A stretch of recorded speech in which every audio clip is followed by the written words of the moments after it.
Let's be real. Relationships are weird. I mean, think about it. A relationship is a connection with someone we met before and developed that connection over time. But the way we use language to express different kinds of friendship is actually pretty lax. The word friend has such an expansive range of emotional and mental closeness. It doesn't matter whether there's someone you've been around a couple of times and chat about the weather, or someone you trust so deeply you know they always have your back. You definitely care about both, but there's definitely one you feel closer to.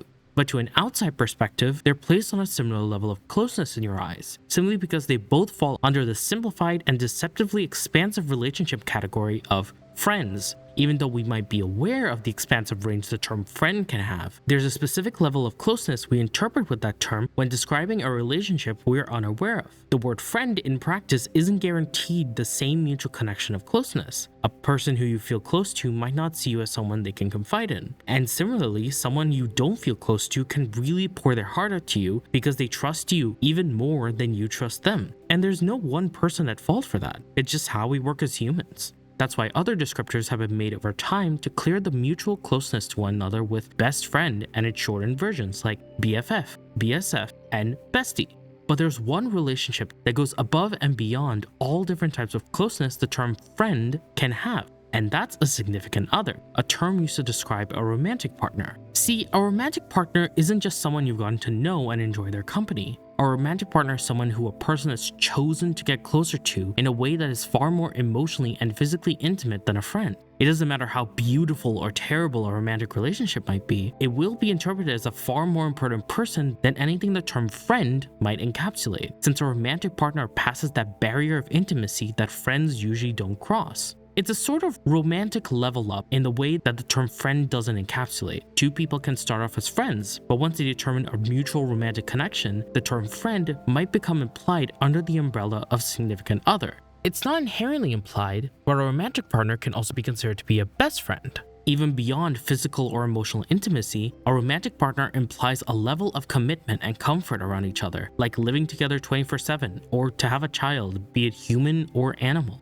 Even a best friend has the implied intense level of closeness we might expect, but a romantic partner label on its own will always communicate far greater closeness. And because of the way we societally assume romantic relationships and a priority of friendships, it informs and influences not only the way stories are created, but how we as an audience interpret them. And it shows. When we as an audience see two viable characters sharing a deep platonic bond where the characters let themselves be extremely vulnerable to one another, typically we assume that is foreshadowing to romantic development, even when, objectively, it isn't. This is especially true between a man and a woman, since heteronormativity, the societal assumption that straight relationships are the most normal and important kinds of connection, teaches us from a young age that men and women can't be just friends. And here's the thing, even though I know this, I'm not immune to this either. When I'm introduced to a character who appears for barely 2 minutes and never appears again, I don't question it because friendships can be casual or intimate. So I think this friendship is more contextual than story focused. But when I'm introduced to a character and their significant other in that 2-minute window, I don't question how close these two characters are, but instead why these two are so close and why they chose to pursue this connection.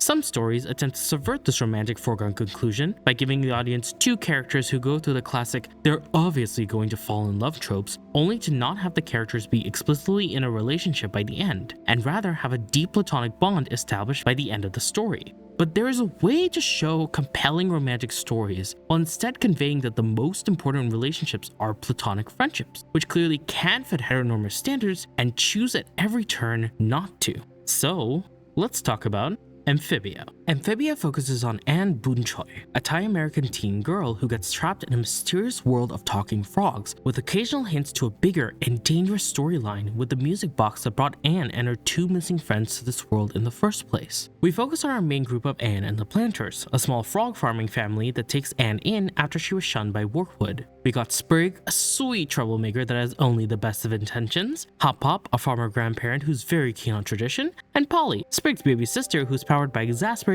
and violence. You wouldn't think a show of talking frogs would be this in-depth, but I'll tell you what's fascinating about it. It's about Anne. Throughout the entirety of the show, she and her two human friends are not portrayed to be interested or considered romance as an option at all. Now, that that sounds fairly common, but it's actually quite rare for a show about teen humans, especially girl protagonists, to not be interested in engaging with romance at all. Two characters are friends but have a foregone conclusion of being love interests to one another, and it turns into an entire arc. A character expresses genuine romantic or intimate attraction to another character, but struggles to express their true feelings, either due to a fear of rejection or messing up their friendship. They talk about how they hope to one day find the love of their life while taking active steps to find them. The story arc or the conclusion of a relationship doesn't matter. What's important is that they experience and express a form of attraction that isn't strictly platonic. Even if the story doesn't seem interested in exploring romance, all it takes is a character mentioning a relationship they had in their past to establish their orientation as Aloe, a person who does experience romantic attraction. Even if it's a fictional character they can swoon over, Anne has none of that. She at no point expresses interest or engagement with her own orientation. And it's not like she's oblivious to this. She's aware of romantic love and sexuality. She's at many points where she's aware of the characters experiencing romantic or intimate attraction. She makes dirty jokes, is the first person to recognize that Hop-Up has a crush, and actively supports her friends who are in a romantic relationship. Now, Anne's situation is different because she's trapped in a world of frog people. So of course, she as a teen girl who's understood frog people wouldn't focus on that.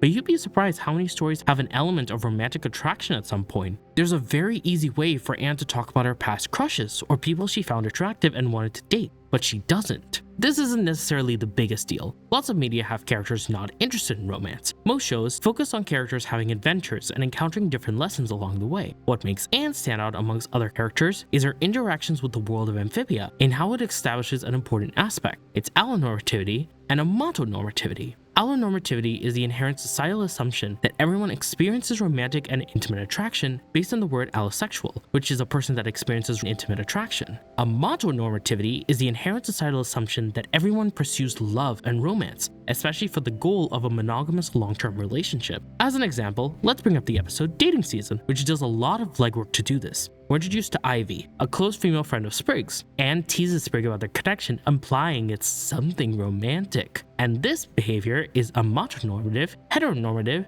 and allonormative all at once. Bingo! When Anne tells Hop-Up this, he immediately gets a courtship kit to try to get Sprig and Ivy to court one another for economical benefit. Anne brings up a teen magazine that came to Amphibia with her. Look, Sprig, it says here 2/3 of all soulmates start out as just friends. They say 9 out of 10 people stay up at night regretting missed romantic opportunities. 9 out of 10! Guys, it says here that our relationships define us and nothing else. Nothing else! And you trust these things? Definitely. Magazines never lie. This magazine, while obviously being satirically surface level, highlights the amatonormative influences targeted at teens and older. In another episode, Cracking Mrs. Croker, Sprig is trying to get Mrs. Croker, the one character who doesn't like him, to like him, because he can't fathom a reason why someone doesn't like him. He's so sweet and charming. So he breaks into her house, don't worry about it, and finds pictures of Mrs. Croker when she was younger, and a male frog she circled and mapped out his location. Anne, completely uninterested in Sprig's little fetch quest and having learned from Dating Season, focuses on how Mrs. Croker was incredibly aesthetically attractive when she was younger. This is Croker? Dang, she was hot. So, you want to stay here and look at more pictures of hot Croker? You read my mind! Meanwhile, Sprig assumes this guy is a long-lost love Mrs. Croker wants to be with. Anne and Polly thinks it makes some sort of sense since she's single and clearly obsessed with him. These episodes contain ties between the allonorm behavior and amatonorm behavior in between Earth in our reality, the Earth within the story of Amphibia, and the world of Amphibia itself. Like we said, romance is inherently assumed to be the deepest relationship one can experience. Sprig does end up falling in love with Ivy, but on their own terms and not forced onto one another for reasons beyond them. Even when they do date, it doesn't change much of their dynamic from when they were friends. They still do their ambush thing and have adventures that intersect. Same with Hop-Hop, who dates his longtime crush Sylvia. These relationships are very compelling, but they're never given it more importance than the family relationship between Anne and the Planters. It's just a new relationship. In Family Fishing Trip, Sprig is incredibly jealous and disappointed that now Hop-Hop and Sylvia are dating. Hop-Hop isn't spending time with Sprig on their annual fishing trip plans. It's very prominent in the episode and shows that Hop-Hop can also fall into this. It's portrayed more as a honeymoon stage, where Sylvia has a new development in his life, so he wants to spend time with her. But it doesn't change that Hop-Hop did prioritize Sylvia over Sprig. It was never intentional, it was merely an oversight. Okay, so we have a lot of discussion about Anne's romantic orientation and normative behavior in Amphibia. But let's ask the big question. Is she actually ace or aro? Well, no. Anne is never confirmed to be A or ace or on the spectrum. There's been no confirmation from the creator and no confirmation from the show itself or any outside material. Okay, so she must be queer-coded as Aro Ace, right? Well, also no. See, queer coding is when characters have certain noticeable queer traits that are recognizable to a viewer without making it explicit. This is different from queer baiting, which is where a show attempts to lure queer audiences in with the promises of representation to attract more people to engage with their story, only to not deliver on those promises. If you want to know more about queer baiting, I highly recommend Sarah Zed's videos on the topic. Queer-coded asexual characters are usually uninterested in socializing outside the people they know, may be more interested in specific interests they have, and are overall a lot more nerdy than other allonormative characters. This is why when we meet Marcy Wu in Season 2, there's a more explicit audience instinct to interpret if this character is Aro or Ace than Anne. Anne doesn't really have many traits of what could be interpreted as an Aro or Ace character. She's very social, she doesn't have anything specific she's passionate about, and she doesn't have an unhealthy obsession with space. Like, seriously, what's up with her? She's athletic, doing tennis and Muay Thai and other stuff too, but these familiar Aro Ace codes we know aren't present in her. Instead, the journey she's on is far more aromantic than she is. It's a coming-of-age story for Anne where romance does exist in this world for a multitude of characters, but it's not a factor at all for Anne's teen journey to self-actualization. There's the other answer of she's a teen and hasn't figured that out, and that's very true. The show has made clear at several points that Anne doesn't know what she's doing, and she even calls it out herself at many points. So, if Anne isn't explicitly aromantic, why are we talking about it? Why is this important? Because Anne's aromantic arc is what makes the ending work. Amphibia and Anne's aromanticism doesn't select for an audience that thinks Anne is straight or not. While people can enjoy romance stories regardless of whether they've been in a romantic relationship or experienced that kind of romantic attraction, a story of true platonic love can resonate with everyone, whether it's people they continue to love till today or those who they've lost along the way. Characters who identify on the spectrum of aromanticism or asexuality do exist, but it's often hard for a young person to find them, especially as a main character. To discuss further, let's talk about the two most prevalent main characters on the Aro Ace spectrum in Western animation, Todd Chavez from BoJack Horseman and SpongeBob SquarePants. That's not a joke. SpongeBob is one of, if not the most popular animated characters, who back in 2002 was interpreted by Steven Hillenburg, the creator, that SpongeBob was asexual in response to the concern that SpongeBob and his neighbors were more than friends. And this does speak true. Not the more than friends bit, but the asexual bit. For the franchise's many seasons and multiple movies, he never gets a love interest or shows any interest in a non-platonic connection. In the show's pitch bible, Sandy Cheek's description had subtle hints to a potential romance to explore in the future, but it was later scrapped. The terms aromantic or asexual never come up in SpongeBob because it goes into a discussion beyond the childlike wonder the show captures, which it deems as important to its narrative core, goes into far mature terms, and selects for an audience that does interpret him to be asexual as opposed to a regular sponge guy. So SpongeBob's orientation is never called into question or perceived as important. Other characters in the show do experience romantic attraction, but typically as a butt of a joke as opposed to a genuine connection. Even in the episode where Patrick and SpongeBob raise a baby together, they're seen as parents and nothing more than friends, which is a very difficult thing to accomplish. On the other hand, Todd Chavez from BoJack Horseman is the most explicitly asexual major character in basically all of animated media. BoJack Horseman as a show skews to much older to mature audiences, so the exploration of sexual orientation can be explored more explicitly than SpongeBob. Todd discovers his asexuality during the show, goes on the path of acceptance, and continues to have full arcs which add the nuance of his asexuality to his story. In Season 3, he struggles to be in a relationship with an allosexual friend, and when he does eventually accept his orientation, he starts to look for romantic relationships as a heteroromantic asexual man. At the end of Season 4 and the start of Season 5, he ends up getting into a relationship with Yolanda, which falls apart very quickly when they both realize the fact they're both asexual is the only thing they have in common, and are actually romantically incompatible. Todd does experience romantic attraction and wants a girlfriend, but he is not interested in the physically intimate side of a relationship, which is a valid experience to people on the Aro Ace spectrum. Asexuality doesn't inherently mean a person is aromantic, and the opposite of that is true as well. What's interesting about Todd is his asexuality stands out in the show. BoJack Horseman explores a lot of adult topics, including characters' relationships to physical intimacy.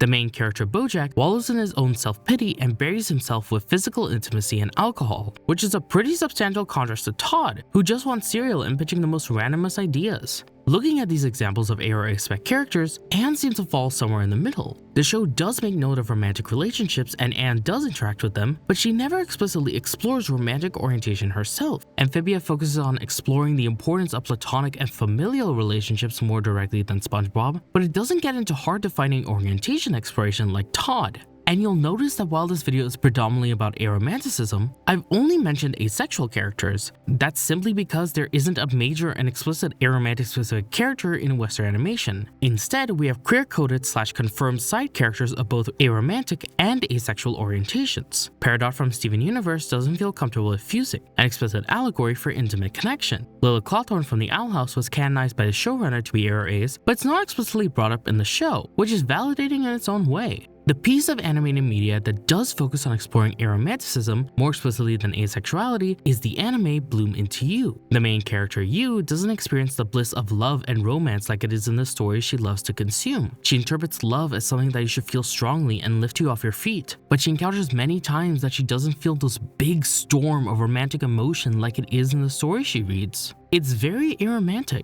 And sometimes I also ask myself why there aren't more stories like these. But then I remember that queer representation, especially in animation, has only been a very recent notable push. It's only been a little over 11 years since the Legend of Korra finale, where Korra and Asami were a canon couple. It's been 7-ish years since the first Western animation kiss on children's television from Steven Universe, then Marcy and Bubblegum being canon in the main Adventure Time series finale later that same year. Needless to say, aromantic stories in animated TV is quite rare. It brings up its own point of how asexuality is considered to be an umbrella term for aromantic, but aromantic orientation is its own label with its own experiences, conflicts, and joys. There's quite a lot of overlap between them, but this label can often help people on the ARA spectrum feel good in having a clear term to express who they are. And again, Anne isn't confirmed to be ARA or Ace. So these shows I mentioned with representation do a lot more explicit things with ARA or Ace identity than Anne herself. Having said that, the thing that kind of bothers me about a majority of these ARA or Ace stories is that they explore the beginning stages of a character discovering their identity by introducing a potential non-platonic connection, and then rejecting them as a result of not understanding why they lack interest in this. Yu is confessed to and doesn't understand why she's not feeling anything. Peridot is encouraged to try fusing, but she's uncomfortable with it. Lilith is confirmed ARA Ace because she's been approached by suitors and feels uninterested. Todd is approached to bang and he exits stage right. The way these pieces of animated media, except for SpongeBob, show characters not desiring romance and explicitly confirming the ARA Ace identity is to offer a non-platonic relationship to them on a silver platter, and then they have to say that they don't want it. Other characters in these stories do understand and experience non-platonic feelings, which is kind of isolating to our ARA-spec characters. These stories focus on these characters realizing this and exploring their ARA identity by first encountering this amatonormative assumption placed onto them. And this is something that ARA-Ace people in reality experience in order to come to terms with their identity, so it fits well. And after this initial exploration where they realize this side of themselves, they explore their identity after rejecting a relationship that's non-platonic and live their lives appropriately with this new information. Todd's experience with dating another asexual person, Yu developing this deeper connection with Toko, or even Peridot just hanging out with Lapis. But characters on the ARA spectrum apparently need to interact with a non-platonic connection first before exploring their personality with their queer identity as part of them, partially limiting most of these ARA stories to end up being about rejecting a non-platonic connection, defying amatonormativity, and coming out. They don't highlight the actual love ARA spec characters thrive in and experience outside of romance itself. The subtle detail of Amphibia is how it's just as important as an aromantic story because it doesn't do this. The story doesn't highlight a non-platonic connection as a viable option for the audience and Anne to even consider. It discards all intent for romance with a character that's not even figured out who she really is. The show doesn't introduce a romantic interest to reject because that's not what the show is about. It conveys to the audience the appeal and strength of love that ARA-Ace people enjoy and thrive in. It's not showing us how these ARA-Ace interactions are different from the amatonormative society, but instead about how it's something everyone experiences, whether they're adults, teens, kids, or elderly people. And this aromantic narrative is not only an exploration of the feelings of specific orientation that basically never gets represented in animated media, it's also told in a way that's incredibly accessible to a young audience, which is actually pretty difficult for said young audience to engage with.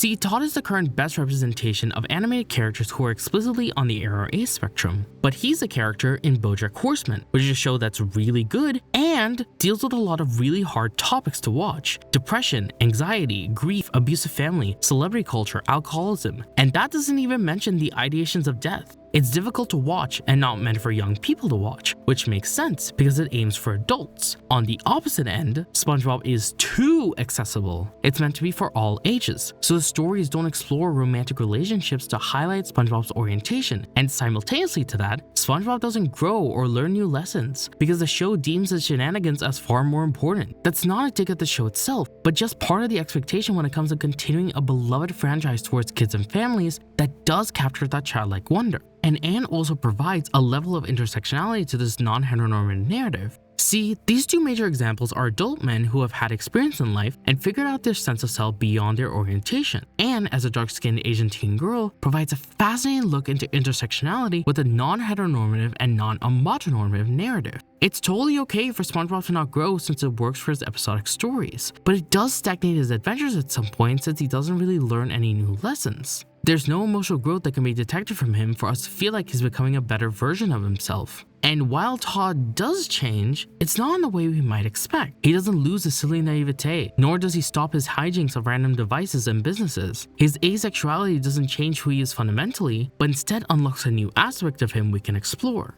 But Anne hasn't figured anything out, which is insanely reasonable and relatable for a teen. She was just floating through life and got sucked into the story accidentally. She doesn't have a strong sense of self or a strong grasp of healthy friendships. She definitely has an interest in a lot of hobbies for sure, but nothing she's extremely passionate about. Anne grows over the course of the show, going from selfish brat who only thinks about herself and none of the consequences of her actions, to a self-actualized human being who is matured enough to become responsible enough to make a huge choice in the series finale with no hesitations, even if it means sacrifice. By seeing this very nuanced teenager go through this epic adventure in another world, explore and thrive in the complex maneuverings of platonic love, tangentially intersect with these various side romance plots, and still be denied of an homonormative experience at every possible chance is not only extremely important for audiences to be aware this is an option on how to live their lives, but it's also incredibly refreshing to see. Now, this is where we get into spoilers for everything in the show and Marcy's journal. Yeah, we're only now getting into spoiler territory, so if you haven't already, check out Amphibia. It's really good, and you only get to experience it for the first time once. Now that that's out of the way, I've put it off long enough. Let's talk about Hopping Mall. In the season 2 episode Hopping Mall, Sprig and Anne both open up about this love they had for their mom. Anne always talks about how annoying and strict her mom was and the Thai love songs she sang terribly in the kitchen. But in this moment, she realizes what being in a world without her mom's quirks is like, making her realize she really loves her mom and is willing to take the happy moments and the annoying moments hand in hand. On the other side of this, Sprig opens up about how he never knew his mom. He and Polly were too young to remember them before they befell their fates. He delivers one of the most heartbreaking lines of the entire show. Can you miss someone you never actually knew? And Sprig shows you can love someone and mourn a loss of a future with that love. This is a very big moment for Anne and Sprig. She does talk quite a bit about her time back home to relate back to Amphibia, but she's never had a truly vulnerable moment like this one. In a show that's really comedic, it's quite a total spotlight to have it. And neither one of them select for an audience either. They both represent people who miss a familiar connection in a way that is different from each other.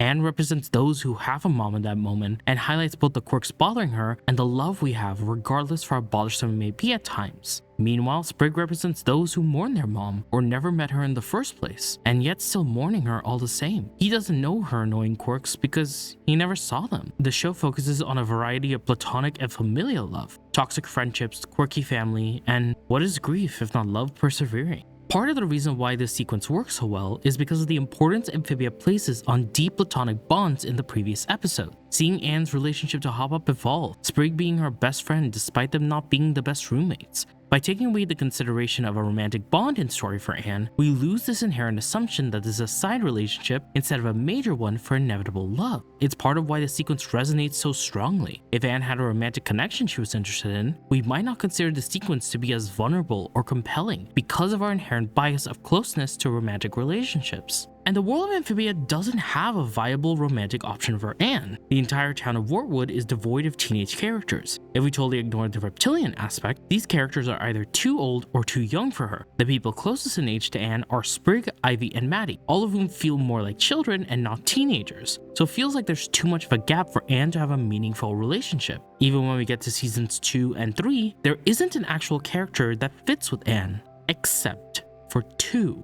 From the very beginning of the show, we're aware that 3 girls came to Amphibia: Anne, Sasha, and Marcy. It's very clear that they're all close friends. For the first season, what we learned about Sasha and Anne's relationship mostly came from how Anne interacted and treated relationships when it came to the people around her. By the second segment, we get a very explicit idea of what friendship experiences look like to Anne in her head. Look, if a friend likes a pencil case, you get it for them.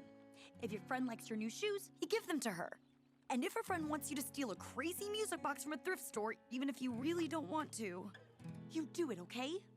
Because if you don't, they might not want to be your friend anymore. And then over the course of the first season, she continues to unlearn these lessons of friendship and develop these bonds with the people of Wartwood. In the mid-season finale, we get 2 looks into human interactions with Amphibia. The first segment, Toad Tax, is about Anne trying to impress the townspeople by joining some toad tax collectors who are trying to collect money from those who didn't pay up. The people of the town don't respect Anne because she's an outsider and much different from a typical townie, so she thinks this is an easy way into their hearts. But Anne realizes that toads are claiming collateral violently, while the townspeople claim they've already paid their taxes. She makes an attempt to help the townspeople by giving them some valuables back to them. It's not until they find Hop Hop on the list that Anne realizes something's wrong. She knows Hop Hop. For all his talk of tradition and his weird quirks, he's still someone who values going by the truth and being honest. And when Anne is faced with the choice of the home that took her in being manhandled or standing up to the people she thought would give her an advantage, she decides to stand up for the people she cares for and the people who weren't particularly nice to her. Because even though it's a less viable strategy, it's clear to her that's the right thing to do. And by standing up for both the planters and the town of Wartwood, she actually gains the town's trust. The town stands up for her much like how she stood up for them, by placing themselves in danger just to protect one of their own. But on the other side of things, it contrasts with Sasha's version of respect she earns in the next segment, Prison Break. We see an imprisoned Sasha is loved by everyone she comes in contact with, convincing several guards to leave their post guarding her to pursue their dreams. She treats them empathetically when she doesn't actually care about them, and it works because Grimes, the leader, is a seriously strict toad who doesn't treat his team with respect. Sasha teaches this charm of hers to Grime when they need to fight some giant herons. Just try saying nice things for a change. Get them to love you, and they'll do anything for you.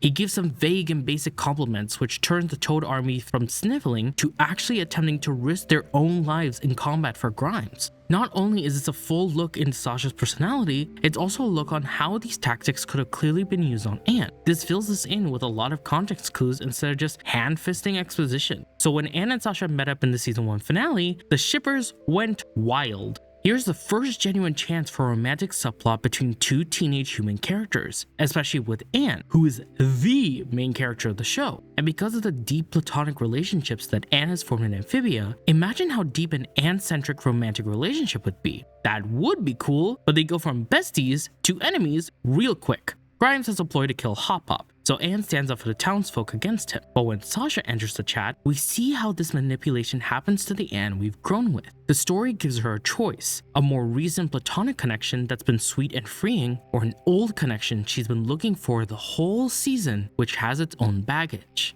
When Sasha intimidates Anne to step down, Anne does it. She's always followed Sasha's lead, and despite her growth, she still falls into the same power dynamic. We saw her in Toad Tax with a decision between a platonic connection that's new with the Toads or an old connection in the planters that she spent so much time with. She made the choice to be with the old connection because she's developed a bond with these people for so long. So she makes the exact same choice here in Reunion, to not risk losing her old connection. But Sprig recognizes this isn't the Anne that's grown with him, and rightfully calls Sasha out for not knowing Anne, for pushing her around and acting like a bully. Sasha attempts to slash at Sprig, and Anne jumps in to defend him.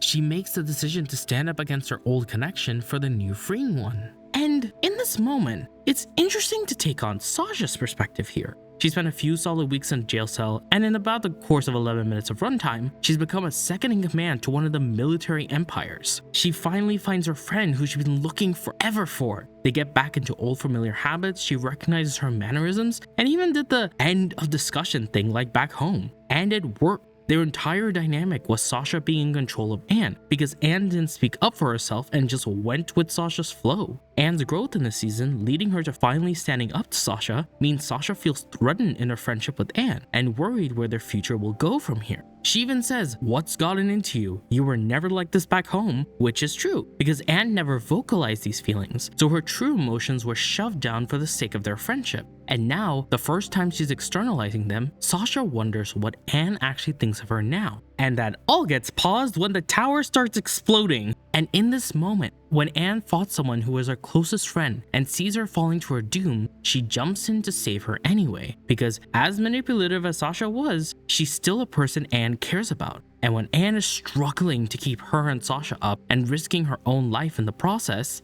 the planters jump in to save Anne. Sasha, seeing the frogs she tried to kill risk their lives in the process for Anne and her by proximity, she recognizes the deep bond Anne has formed with these frogs. She realizes that she cares about Anne still, enough to the point where Anne's life matters even if Sasha isn't in it. So she ends up with the line, "Maybe you're better off without me," and lets go. The story convinces you she might actually fall to her demise. The music cuts and you hear the air rushing around her as she's falling, and the grime saves her, but that doesn't change the fact that you were kind of convinced. And the reason why Anne does try to save her is because relationships are complex. Even if Anne disagrees on Sasha's methods, Anne still cares for her a lot. In the sleepover to end all sleepovers, Anne makes it extremely clear that she doesn't want to end her friendship with Sasha, but balance their power dynamic appropriately. But Sasha sees it as their friendship having ended. In Sasha's first episode after the season 1 finale, Toadcatcher, she says, "Looks like I've got my own path now, Anne. It's not over between us, not even close."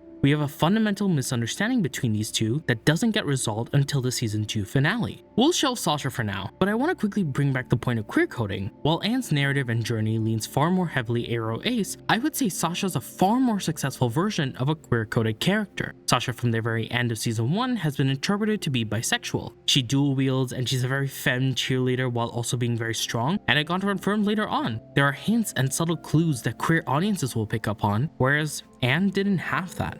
Okay, we're officially putting a pin in Sasha. Time for Marcy. We get glimpses of Marcy in season 1 flashbacks, but we don't learn about or meet her until her double-length debut episode in season 2. Marcy is a huge nerd, and I mean that as a compliment. She's into tabletop games, anime, and JRPGs. She's very knowledgeable and has a ton of genuine care for those around her. Compared to Sasha's tactics and a desire for control, it's a very freeing person to be with. It's the first genuinely balanced long-time friendship we see Anne have. We see them happy together, and it's a really big chance for a healthy, viable romantic interpretation. And unlike Sasha, we actually see her early on in the season meeting Anne, so there's a ton of runtime to explore. We find out that Anne was protective of Marcy and felt them getting back into that old status quo. In her debut episode, Marcy wants Anne to know that she can protect herself because, while still clumsy, she's had her own experiences here. Anne trusts her at certain points, and Marcy proves herself knowledgeable and skilled in adventuring. During their time in Utopia, Anne sees how Marcy has changed and grown. They have sleepovers, they chat a bit, they tell each other their insecurities they have when compared to each other's strengths, with Anne's sociability and Marcy's intelligence.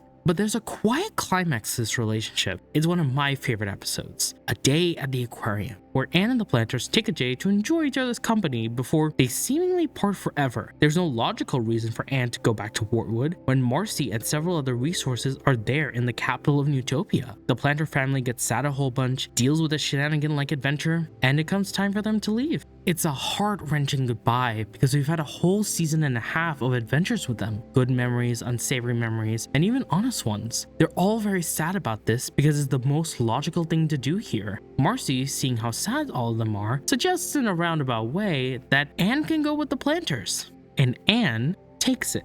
Partially, this is fueled by Anne's emotions running wild, but she's also partially showing Marcy how she truly believes Marcy can handle herself, since she's seen how much she's grown in Utopia. And Marcy's not alone. She has King Andreas and Lady Olivia. She's developed a bond with them, so it must be similar to Anne and the Planters. Meanwhile, Marcy isn't getting this message. We know for sure because we have our internalized thoughts based on what she wrote in her journal. She feels haunted by this notion that given the choice between her or people Anne quote-unquote just met, Anne actually chose them. She puts those thoughts away because she knows that Anne and her are still very close, but she did not account for the bond between Anne and the Planters to go so deep. Their entire dynamic was Anne taking care of Marcy because Marcy didn't have the spatial or social awareness to take care of herself. And now that there's a shift in the status quo established back on Earth, Marcy feels isolated and threatened in her friendship with Anne. Uh-oh, that sound familiar? It's the same choice from the season 1 finale again. A platonic love that's recent, strong, and freeing, or an old connection where the dynamic isn't as balanced. Even though Marcy has not othered the Planters to a point where she would be ready to harm them like Sasha, it is important to note that both these friendship dynamics are threatened by Anne's characterization and growth in comparison from when they were back on Earth. And it only gets messier in the season 2 finale, True Colors, when Marcy's reveal happens. Turns out, she wasn't seeing these amphibians as close potential relationships because she was so much more interested in exploring a multiverse of worlds. She didn't become close to the people in this one because she assumed this was a pit stop in their interdimensional road trip. Why form deep personal relationships with people when you're likely to never see them again? They contrast with Anne's relationship to Sprig. Sprig as a friend appears and feels so incredibly sincere and compelling in comparison to this huge baggage between these three girls who just want to get back home. And so when we do see Anne in the human world, it becomes more complicated.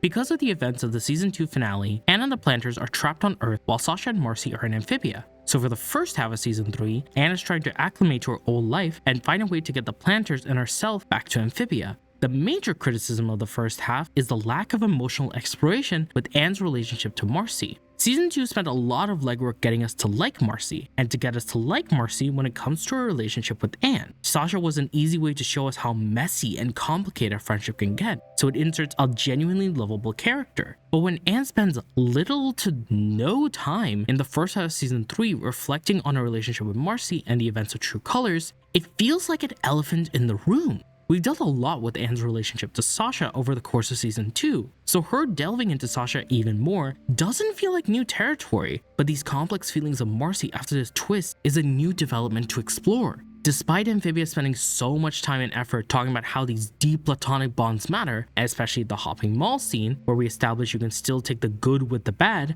we never see Anne struggle with this concept when it comes to Marcy. Turning Point explores Sasha and how she's feeling, and noticing connections Anne made truly showing from season 1. She gets perspective she was lacking in Reunion, and how Anne has spent so much time with the people of Warwood to the point where they explicitly trust Sasha just for name-dropping Anne, but also that she's being treated with such kindness and respect because of how lovingly odd Anne was, even though Sasha was actually lying. She realizes her incessant need for control has had an effect on not only Anne, but the people she tried to connect to here on Amphibia. And now Sasha feels responsible for everyone suffering the consequences of her placing a sense of mistrust in Anne. We also see Marcy struggle for a bit. In Olivia and Yunnan, we see her biggest fear is Anne and Sasha never wanting to be with her ever again because of her reveal. It's not as in-depth as we expected in the episode, but Marcy is still being threatened in losing the people she most desperately wanted to keep once again.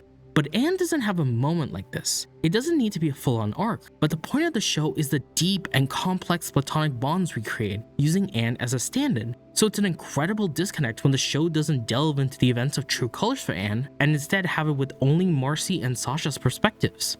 Anne is a private person, and we've seen that before, yet it makes the audience instead aware of the hand of the author to have this big climactic finale, only for us to not deal with the emotional ramifications of these bonds on the character we spend the most time with. It's not until the final 3 episodes where Anne and Sasha openly discuss what Marcy did. It feels like Sasha has been internally struggling with this for the entire season, while Anne has come to terms with what happened and convinces Sasha that forgiveness is key. The issue with this is that Anne speaks about how forgiveness is hard, but we don't see her explore that, so as an audience, it feels like she jumped to this conclusion off screen. After the series finale, we did get supplemental material in Marcy's journal, where Anne recaps season 3 and externalizes her internal monologue. it's a very effective and compelling use of a book medium in comparison to an animated series, and simultaneously resolves the inner monologue conflict. But when watching the show independently, the criticism still stands. So these relationships are not as honest as we expected them to be, specifically Marcy. It makes these old platonic bonds so complex, nuanced, and extremely important. There's not an opportunity for a healthy, viable romantic relationship because there's a lot of things to sort out as friends first. The deep mistrust of betrayals between these three girls is intense, and shoehorning a romantic relationship would come with so much baggage that can't be easily or believably resolved. Now, on Earth, we do see several romantic relationships. Ant's parents and the IT gals Allie and Jess. They're seen as people with a close platonic bond with a romantic element to them. It confirms our viewpoint in the previous seasons, that humans in this story do experience romantic attraction and pursue romantic love, confirming the amatonormative and allonormative parallels to Amphibia, and Anne's lack of romance is something specific to her. We also see a new kind of platonic love. In Temple Frogs, we highlight the platonic and familial love of an ethnic and cultural community, which Anne didn't really appreciate before Amphibia. Whether it's sports, language, art, religion, or cooking meals for the sad parents who are grieving their missing daughter, it's a big deal that these people come together and are connected similar to the town of Wartwood. It's not forcing these characters together, but developing an understanding of community. And platonic love is what binds these characters together, even our villains.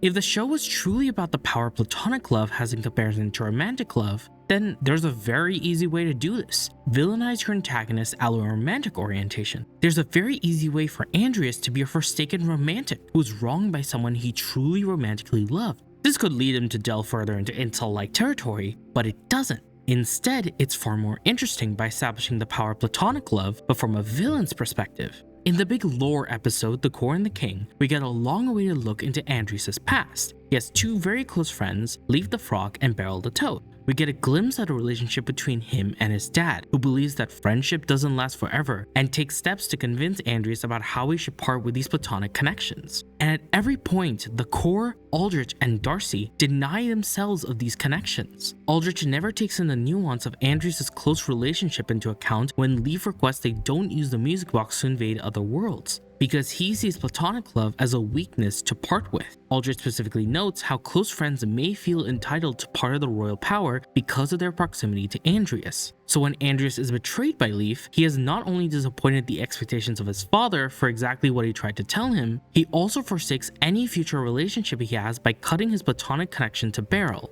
He attempts to right this wrong of being betrayed by Leaf to make amends for his actions by waiting for the prophecy to pass and the music box to return, so he can achieve his initial mission of invading Earth. He waits for thousands of years, closing himself off to these platonic bonds, and he ends up with only the long line of his ancestors as company regurgitating his mistakes to him. And I don't know about you, but I could never. And the nuanced part about The Core and the King is about how it's, once again, the exact choice Anne had in Reunion. She had to choose between her connection to her found friendship to save Hop Pop or obey the wishes of an old connection who had a lot more power over her, a freeing relationship in exchange for continuing an unhealthy one. And here's the thing, Anne did stand down in Reunion, but Sprigg stood up for her, leading to the big dramatic friendship breakup.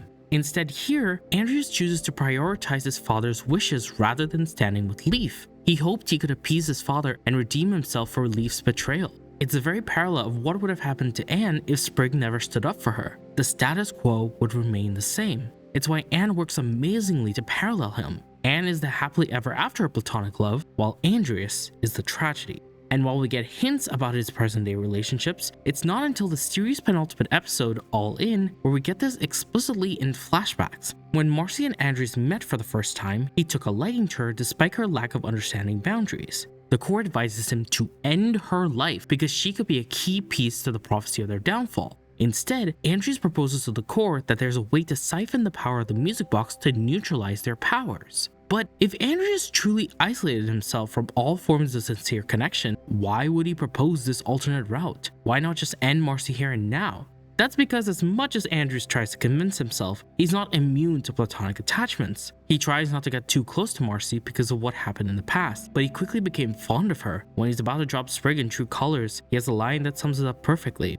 That's the thing about friends, isn't it? The more you love them, the more it hurts when they go. And in the climax of All In, Sprig reads a letter left by Leaf for Andreas. She admits in her letter how it was hard to open herself up to new people around her, but she grew, evolved beyond that, still held Andreas and Beryl so close in her heart, and hopes that their love remains eternal. She hopes Andreas doesn't close himself off because of her betrayal, and to open himself up to change and love, because that's what life is about.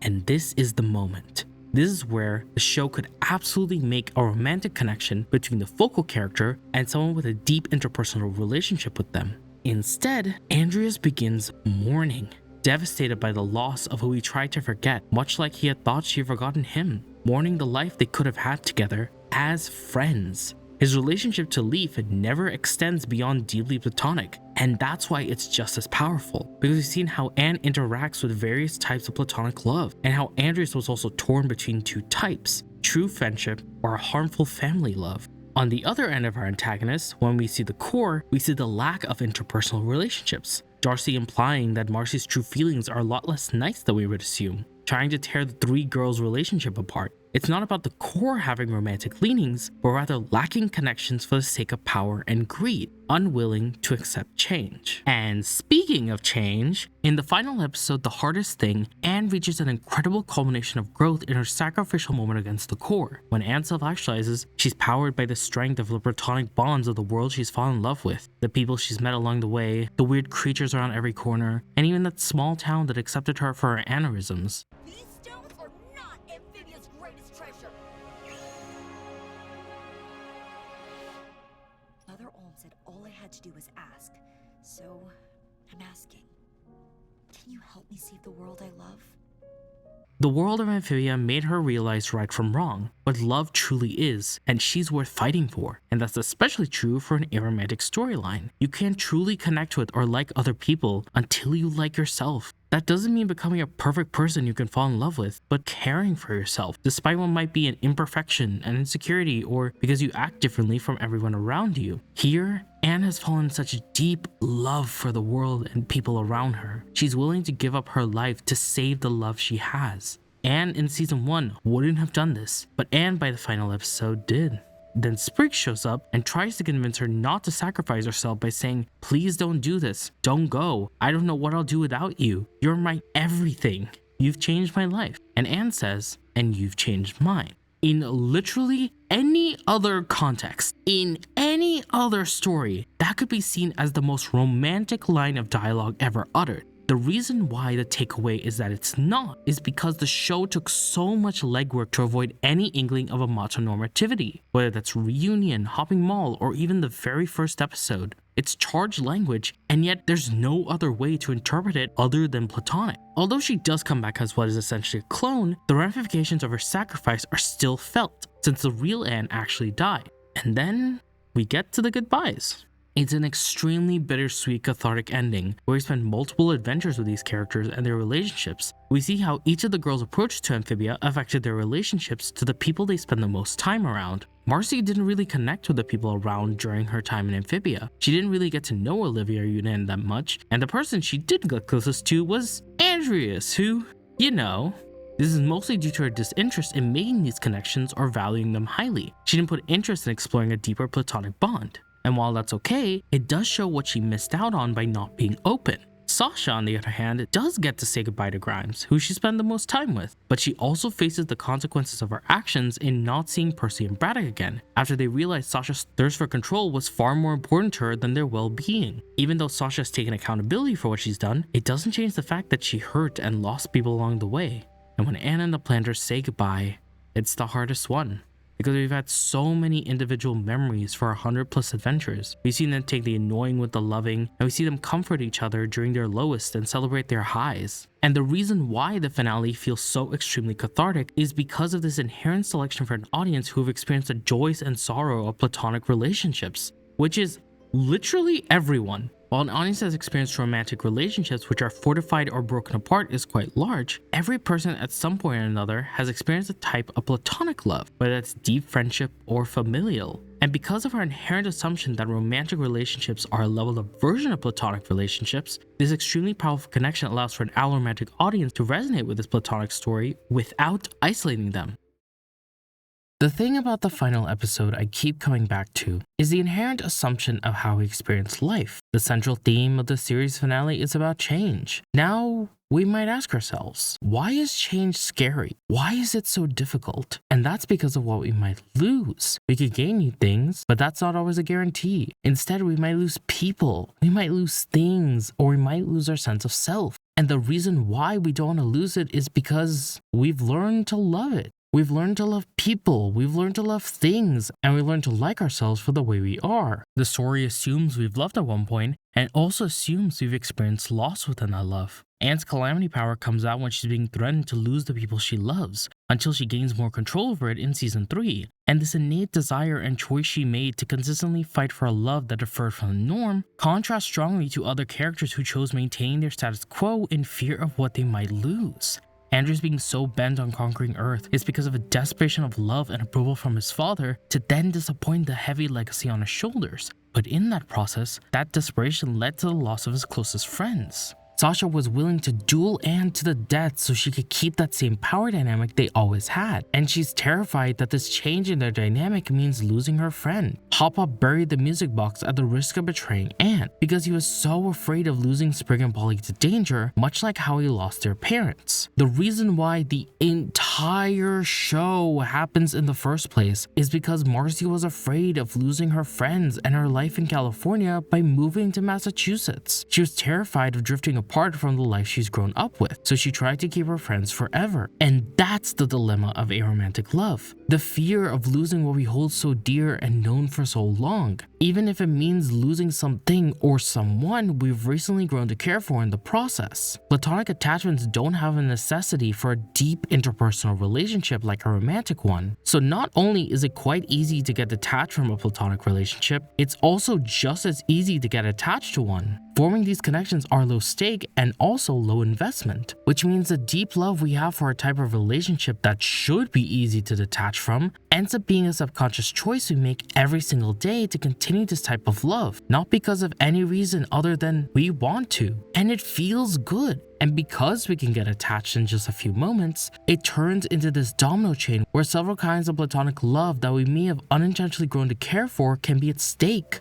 And even if we try not to get attached like Andrew to the core, and for the most part ultimately failing, we wouldn't be able to experience growth, affection, or change. And we all experience love at some point, but life can deal us new paths in a way we might not expect. The idea of change and that potential for new possibility of what might be is simultaneously exciting and terrifying. This platonic understanding of love and loss is central to the theme of the entire story. By keeping all of these emotional connections our characters have as platonic, it puts them on an equal level of intensity and importance to each other, as opposed to introducing a romantic relationship, which would dominate the narrative as being the most important one of all. The only difference we may feel is how vulnerable and open our characters were to these connections. Marcy wasn't open to Olivia or Yunnan. Sasha was open, but didn't allow her dynamics to be equal. Anne and the Planters took time to see each other as equals and open themselves up to each other. The story choosing to split them apart forever is important, because love still thrives even beyond physical space or distance connectivity. It's not like the entire experience was pointless because they had to split apart. The girls' time in Amphibia had an incredible impact on all of our characters. Sprig is an adventurer, Polly's a mechanic, Olivia and Yunnan are together, Hop-Hop has an avocado farm, Sasha's a therapist, Marcy's a comic artist, Anne is a herpetologist. The story wasn't all for nothing, and that's because the trajectory of these characters have been drastically shifted because of the relationships they had and lessons they learned during the show. You'd think that by now, Anne would be absolutely sick of frogs, but because of the deep emotional bonds and her love for the world of Amphibia, she ends up tying herself so closely to it. Even if Anne, Sasha, and Marcy don't speak a lot or have that same level of impact on each other's day-to-day lives, there's still a connection they hold on to because they care about each other, even if they're not with each other for most of their lives. Romantic love is a very compelling form of a relationship, but because of how easy it is to get attached to a platonic connection, a creator can guarantee their average audience member is more likely to understand a familial and platonic bond far greater than a romantic one. And even those who've experienced romantic love on a similar intense level can resonate with this deep connection between characters that choose each other at every point, and simultaneously keeping it evocative and resonant to those who don't.